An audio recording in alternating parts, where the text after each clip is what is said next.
Zapro, papa Eton. Et yo, passez.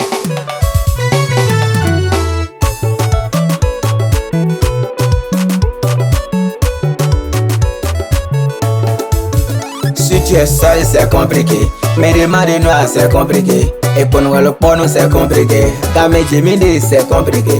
Si tu es seul, c'est compliqué. Mais demander noir, c'est compliqué. Et pour nous, le porno, c'est compliqué. Dame Jimmy, c'est compliqué. Wazo, faut wazo, lo. Wazo, faut wazo. D'autant, yawa, mettons, ouais. Le dessin, mettons, ouais. D'autant, yawa, mettons, ouais. Le bas dessin, mettons, ouais. Bamakaya, oh, enoli.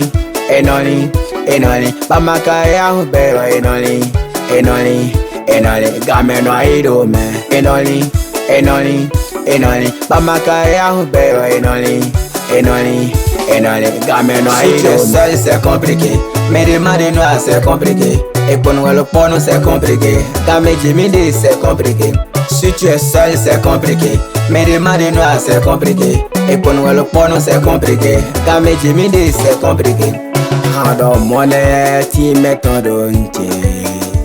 Hando monnaie, ti mets ton demi-doto.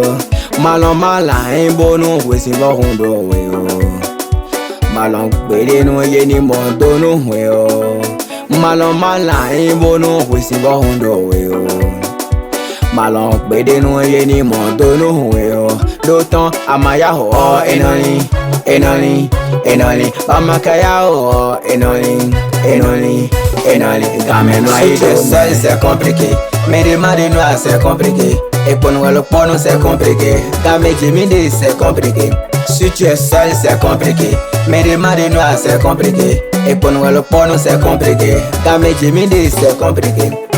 C'est compliqué. Mais demander nous, c'est compliqué. Mais demander nous, c'est compliqué. Mais demander nous, c'est compliqué. Mais demander nous, c'est compliqué. Si tu es seul, c'est compliqué. Mais demander noir, c'est compliqué. Et pour nous, le porno, c'est compliqué. Dame Jimmy, c'est compliqué. Si tu es seul, c'est compliqué. Mais demander noir, c'est compliqué. Et pour nous, le porno, c'est compliqué. Dame Jimmy, c'est compliqué. Christian Anglais, et si fan la joie, depuis Côte d'Ivoire.